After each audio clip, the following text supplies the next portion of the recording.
안녕하세요, 트래블튜브. 오늘은 한국 정신없는 틈에 중국에서 비밀리에 버리는 작업 근황, 이런 주제로 얘기해 보겠습니다. 한국의 기업들이 중국이 암암리에 벌이고 있는 작업에 비상이 걸렸다는 소식이 들려오고 있습니다.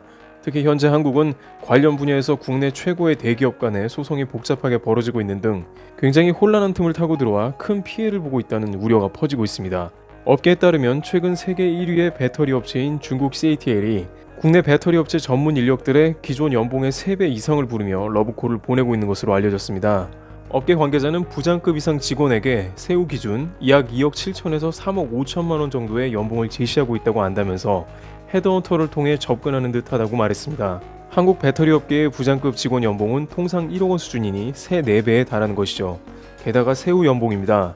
이에 따라 최근 잠잠해졌던 이른바 브레인 드레인, 두뇌 유출 이슈가 또다시 불거지는 것이 아니냐는 우려가 나오는 것입니다.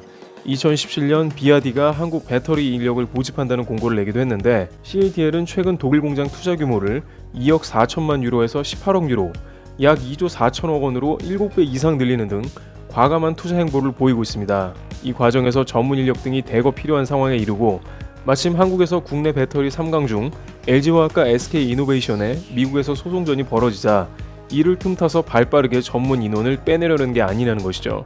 이와 같은 인력 유출은 반도체 디스플레이 분야에서 지속되어 왔고 삼성전자의 경우 임원급 이직 문제로 소송이 벌어지기도 했습니다. 2017년에만 반도체 인력이 1,300여 명 중국의 거액 제의를 받고 스카웃되었고 2018년에도 BOE 등 중국의 디스플레이 등에 한국의 인력이 유출되어 올레드 수요를 높이는데 집중적인 업무를 담당하는 것으로 파악되고 있습니다. 특히 반도체 분야 같은 경우에는 퇴직 후에 국내 재취업 등은 쉽지가 않기 때문에 어차피 퇴사 후에 선택의 여지가 별로 없는 상황에서 중국의 거액 유혹은 뿌리치기가 힘든 것으로 알려지고 있습니다. 중국에서 2-3년 뒤에 버려지는 경우가 많아도 국내에서 10년 정도 근무하는 연봉을 벌어들일 수 있다는 계산이 있는 것입니다.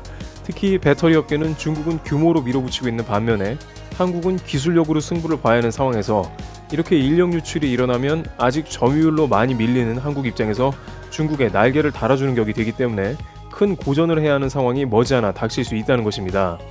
또한 일각에서는 일본 위협도 있다고 하는데요. 배터리 업계도 일부 업체는 일본 원료 등을 수입하고 있는데 이것을 제재한다면 반도체만큼은 아니지만 또 하나의 잠재적 리스크가 될 수 있다며 중국과 일본이 주는 위협을 해결해야 한다는 의견을 제시했습니다. 한국의 배터리 업계 3강은 향후 5년이 투자 액수도 가장 크며 매우 중요한 시기라서 근본 대책을 마련해야 한다는 지적이 이어지고 있습니다. 트래블튜브 여기서 마치겠습니다. 감사합니다.